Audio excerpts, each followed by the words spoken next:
Hello friends, greetings to all of you. I hope you are studying well and enjoying these revision sessions. Welcome to my channel MJS Knowledge Hub, and if you are new to my channel, request you to kindly subscribe to my channel and kindly share these revision videos to your friends so that they can prepare well for the upcoming examinations. And we have completed chapter number 7, part 1 and part 2. And now we are seeing part 3. In this today we will discuss about the National Cybersecurity Policy 2013 and also ISO standard to 2001 and other standards relating to that ISO. Okay, then we will be proceeding with these two topics today, and in the upcoming video we will be completing the chapter with by understanding the penalties and also trying to understand the information technology infrastructure library. So in these two videos we will be completing chapter number 7. So without much delay, let's get started. So friends, let us now try to understand what is the National Cyber Security Policy is all about. The name itself says it is a security policy built by the Government of India for the upcoming needs of the seeing into the information technology aspect. The government has tried to understand and see the needs of the nation and has developed the National Cyber Security Policy in 2013. So what is the vision of the policy? It is to build a secure and resilient cyberspace, because having cyberspace won't be sufficient. It must be secure and strong for the citizen, business and government, and the mission is to protect the information and information infrastructure in the cyberspace, build capability to prevent and respond to cyber threat, reduce vulnerability and minimize damage from cyber incident through a combination of institutional structures, people, process and technology and operation. It's a wide thing. Let us once break it into it. What is the vision? Vision is to build a secure, a resilient cyberspace for citizens, business and government. So the cyberspace must be strong and secure for citizens, business and government. And what is the mission? The mission is, so you have vision, that for having the vision you must know what is the path. The path is the mission. So what is the mission? The mission is to protect information and the information infrastructure in cyberspace. We are not only protecting the information but also protecting the information infrastructure in cyberspace, build capabilities to prevent and respond to cyber threats. So you must have that much capacity to respond to cyber threat, reduce the vulnerability and minimize the damage from cyber incident. Reduce the vulnerability and minimize the damage from the cyber incident through a combination. How you are going to reduce the damage? Through a combination of institutional structures, people, process and technology and cooperation. So you have to combine the organization structure, the people, the process, technology and everyone and all cooperating together, you can face a cyber incident. Therefore, once again let us revise what is the vision of National Cyber Security Policy 2013: to build a secure and resilient cyberspace for citizens, business and government. And the mission is to protect the information and information infrastructure in the cyberspace, build capability to prevent and respond to cyber threat, reduce the vulnerability and minimize the damage from cyber incident through a combination of institutional structure, people, process, technology and cooperation. So this is the mission of National Cyber Security Policy. Now let us see the objectives of the policy.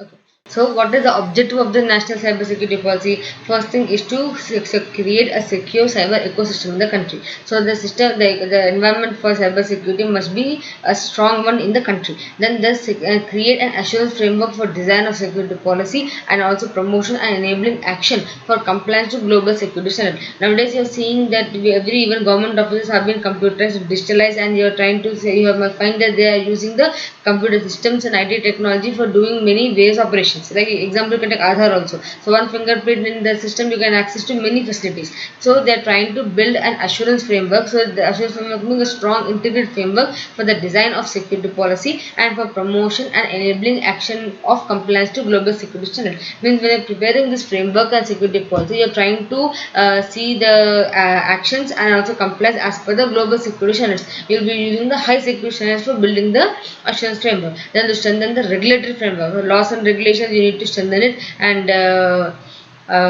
even new law must be implemented if you want. So, the example, introduction of the amendment of the Information Technology Act or any other regulatory frameworks, it must be able to comply. Then to enhance and create national and sectoral 24/7 mechanism for obtaining strategic information regarding threats to the infrastructure, creating scenario for response. So you must have an enhanced and very highly involved 24/7 national and sectoral level mechanism, so that the information system can identify the threat to the infrastructure and automatically create response to it. So if any threat is goes into the system must be able to recognize it and take appropriate action in response to the threat. Then to enhance the protection and resilience of the national critical information infrastructure by operating 24 by 7 national critical information infrastructure protection center. So what does it mean? It means that you must always try to enhance them, increase the protection and resilience, means the ability to withstand any issues by whom by you must increase the strength of national critical information infrastructure. So this critical information infrastructure holds very critical and valuable information of the country, so they must be protected 24 by 7 by having an enhanced, by having a how we protect it? By having a proper control and proper center for its protection. Then to develop the sustainable indigenous security technology through frontier technology research solution and oriented approach, means you must try to develop in-house within India, like the Make in India concept thing. So to develop in-house inherent indigenous security technology, the security technology we are using for securing a system must be developed in-house, and it must use frontier technology solution oriented research specifically for addressing national security requirements. So those type of security is required for securing the national security environment. You need to develop the technology as regarding as per it. Then to improve visibility of the integrity of information and communication technology products and services. So you must improve the visibility, means how the information technology is being integrated into the products and services. Like if you have one fingerprint of Aadhaar, then you can access to many services of the many subsidies or many services of the government. So you must be able to visibly show the visibility of the integration of information and communication technology with the products and services. Then to create a workforce of 5 lakhs professionals skilled in cybersecurity. So create an employment for about 5 lakh people in the cybersecurity through capacity building, skill development and training. Then to provide fiscal benefit for business for adoption of standard security practices. If they adopt this type of IT environment or IT production, IT architecture for their businesses, you will get these many fiscal benefits. Then to enable protection of information and reduce economic loss due to cyber threat. Any information is subjected to cybercrime and data theft. Though if you protect those information, then the people who want to misuse it may not do that. They will fail in that doing. Therefore, to enable protection of information and for reducing economic loss due to cybercrime or data theft, to enable effective prevention, investigation and prosecution of cybercrime and enhancement of law enforcement. So you try to prevent, you try to investigate and prosecute the cybercrime and enhance the law enforcement. Who are doing cybercrime, they must be found, they must be captured and they must be punished accordingly. Then to create a culture of cyber security and privacy, enabling responsible user behavior and action. So you are trying to build a culture or build a technique of cyber security and privacy, so that only the responsible user or the user is responsible for his behavior. Then according to the responsibility, the even the segregation of work and punishment can be done, right? Then to develop effective public-private partnership and collaboration and collaborative engagement to technical and operational contribution for enhancing security of cyberspace. The most important core concept is to protect the cyberspace, right? So how you can do that? You can enable the public-private partnership, so that this you can understand, like having public partnership. You can take example of a hybrid cloud. For example, hybrid cloud uses the benefit of private and public cloud, right? So to develop the security infrastructure, you can take the combination of public private partnership and the collaborative engagements through technical and operational contributions, so that they can have effective control over the cyberspace, effective security over the cyberspace. Then to enhance the global cooperation by promoting shared understanding and leveraging relationship for further cause of security cyberspace. So to enhance global cooperation, you are trying to invite the people from the global aspect, so that they can come and invest in India and promote the technology, and they transfer the technology thing, so that you can have a secure security of cyberspace intact. So what are the objective of policy? This question we need to understand, because without having an understanding of what is the policy, the national security policy, we can't even understand what is the government is trying to do. Therefore, the objective of policy are to create a secure cyber ecosystem in the country, to create assurance framework for design of security policies, and to comply with the global security standards, to strengthen the regulatory requirement, to enhance and create a national and sectoral 24/7 mechanism for obtaining strategic information regarding ICT infrastructure, to enhance and protect the resilience of national critical information infrastructure by operating 24/7 national critical information infrastructure protection. Then to develop suitable indigenous technology through frontier technology solution oriented research, specifically addressing the national security requirements, to improve the visibility of the integrity of information and communication technology products and services, to create a workspace of 5 lakh professionals skilled in cybersecurity in the coming 5 years, to provide a fiscal benefit to business people who adopt the cybersecurity policies and standards, to enable protection of information for reducing economic loss due to cybercrime and data theft, to enable effective prevention, investigation, and prosecution of cybercrime and enhancement of law enforcement to create a culture of cybersecurity and privacy, leading to responsible user behavior action to develop effective public-private partnership and collaborative engagement through technical, operational, and contribution for enhancing cybersecurity or security of the cyberspace to enhance global cooperation by promoting shared understanding and leveraging relationship in further causing the strengthening to cyberspace. So everything here is these are the policies of National Cybersecurity Policy 2013. Okay. Then when we're trying to implement IT controls in the organization, we follow certain standards, right? So certain standards like ISO 27001 is to 27 ISO IEC 27001 standard we're going to follow, so that we can have a good base for preparing the cyber infrastructure. So we use this standard so that a proper cyber security space can be formed in the organization. So let us now try to understand this ISO 27001 along with the four process of information security information security management systems. So that will be covering today's topic of ISO 27001 and this ISMS. So till now, I hope this National Cyber Security Policy 2013 objectives are clear. And let's proceed to the following part. Okay. So now let us see ISO 27001 or ISO IEC 27001. It is called International Organization for Standardization and International Electrotechnical Commission. That defines how to organize information security in any kind of organization. Like if you want to establish information security process in the organization, these standards will help you to understand what you must do, what you must not do. So how does the standard work? Here ISO 27001 requires the management to systematically examine the organization information security risk, in which in the information part, where are the risks that the information may get leaked, or what is the loopholes where information you can extract it from the organization. So the management must try to understand and examine the organization's information security risk, taking into account a threat, vulnerability, and impact. Then, after taking into account the organization security risk, design and implement a coherent and comprehensive suite of information security control and or other forms of risk treatment to address the risks that we deem to be unacceptable.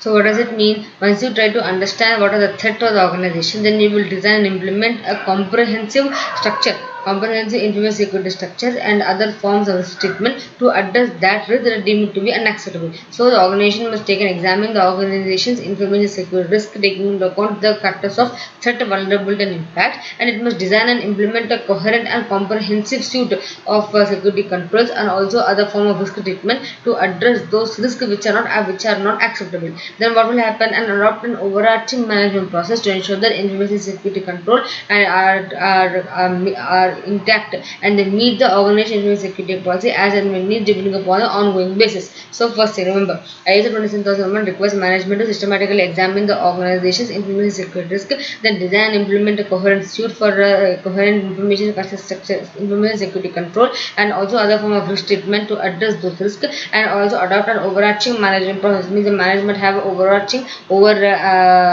total command overarching management process to ensure that the information security controls to continue in the organization and it will be meeting the organization needs as and when needed.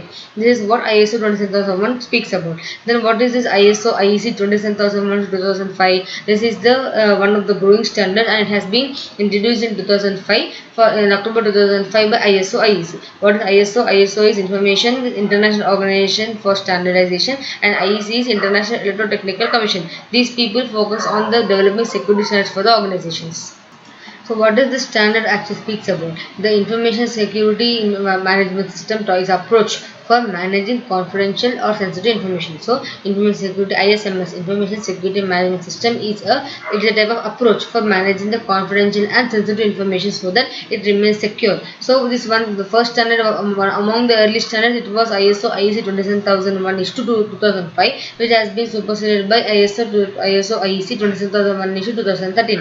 What does it focuses on? It focuses on giving the approach for providing the confidential and secure confidential or sensitive information so that the information can remain secure.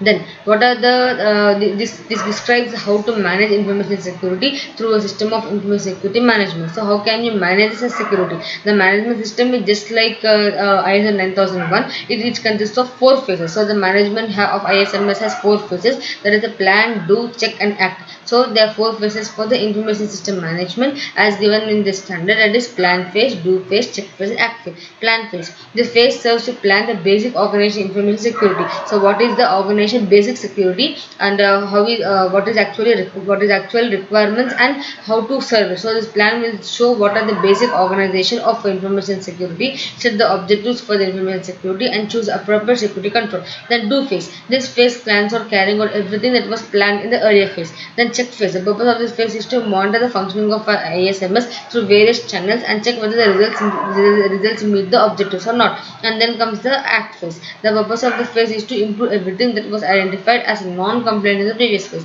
Therefore, four phases of information security infrastructure management, or the four phases are information security. Sorry, I have misspelled it. The four phases of ISMS information security management systems are the plan phase, do phase, check phase, and act phase. Okay. Then let us have some understanding about ISO IEC 27001:2013. This is the standard that has taken over the 2005 standard. So the first revision was happened for establishing and implementing and maintaining continually improving the information security management system. So this standard is focused on what? It focuses upon establishing, implementing, maintaining, and continually improving an information security management system within the context of the organization. And it is an information security standard published in September 2013. 2005 was implemented in October, and this one is in September 2013. So it includes the requirement for assessment, treatment of information security, and it is the security is tailored to the needs of the organization. It is not just general security; it is tailored to the needs of the organization. Then the requirements set out in ISO IEC 27001:2013, which are generic and intended to be applicable to all type of organization regardless of the size, nature, and type, and it does not put so much emphasis on the cycle. So simple to understand is that ISO IEC 27001:2013 is a standard for providing security to the information systems, and this is focused upon assessment and treatment of information security, which is tailored to the needs of the organization and does not put emphasis upon the PDC, the cycle, plan, do, check, and act cycle, and it is tailored to meet it is made in such a way so that it can meet the requirements of all type of organization and all type of size of organization. Now, what is the structure? In the new structure, processing approach is used in 2005, and in this new structure, the processing approach used in the old one, that is the 2005 model, we use PDCA model. That is not now used here. The reason why we don't use that is that the requirement for continuous improvement is always there in the information security aspect, and the PDCA is just one of the approaches to meet the requirement. There are several other ways in which the organization can meet the continuous approach and also enhance the security infrastructure. So the ISO 2001:2013 discusses 10 short clauses and long enough, which will cover the continuous improvement part. First thing is scope. Second clause is normative reference clause. Third, terms and definition clause. Fourth, context of organization clause. Fifth, leadership. Sixth, planning. Seventh, support. Eighth, operation. Ninth, performance evaluation. And 10th is improvement. And actually is a list of controls and their objectives. So these 10 clauses and long annexed is given in the ISO 27001:2013, and this standard is doing done away with the PDCA cycle, because the continuous improvement is now every time available in the organization, and there are many approaches for the continuous development of system, and organization can choose any one of them for improving the information security. Then comes what are the benefits of 27001. The first benefit is that the current quality system, like quality, suppose you are using 2005 version, then the 2013 version will give you benefits of the current quality system. Then it provides opportunity to identify and manage the risk, because it is for information security. Then provides confidence to and assurance to the trading partners that okay, the organization has a specified security structure which is created by following this model. So they will be having a confidence while doing the trading. Then allows independent review and assurance. So ISO 27001 allows independent review and assurance because it is a framework which is describing the standards and policies for maintaining the information security in an organization. Then comes what a company may adopt. Why do the company adopt this ISO 27001 standard? What is the reason? First thing, it is suitable for protecting critical and sensitive information. Second, it is a holistic risk-based approach to secure information and compliance. Third, demonstrates credibility, trust, satisfaction, and confidence.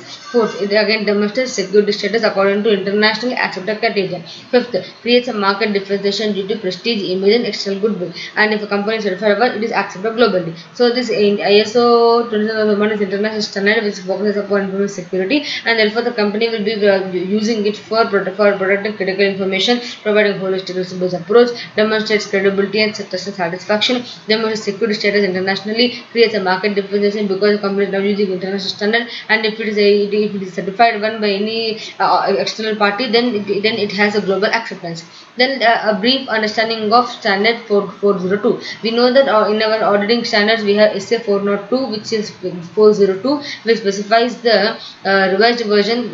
Which specifies the audit considerations relating to entity using service organization. If entity is using one more organization for getting its process done, then the auditor is required to even consider where it's required to look into the aspect of that entity who is providing the service. So all consideration related to entity using service organization. So if you are an organization taking the help of another to get your process done, so the auditor needs to apply this standard while he is trying to analyze your where is trying to complete the audit of the organization. Then audit considerations, the reverse standard deals with the user audit responsibility to obtain sufficient appropriate audit evidence when a user entity uses the service of one or more of the service organization. If I am the entity which is being I am the auditor to one entity which is being audited by me, and it uses the service of another organization, me being the user auditor must try to get sufficient evidence that regarding that other entity whose service is used by my entity. Then SA 402 also deals with the aspects like obtaining an understanding of the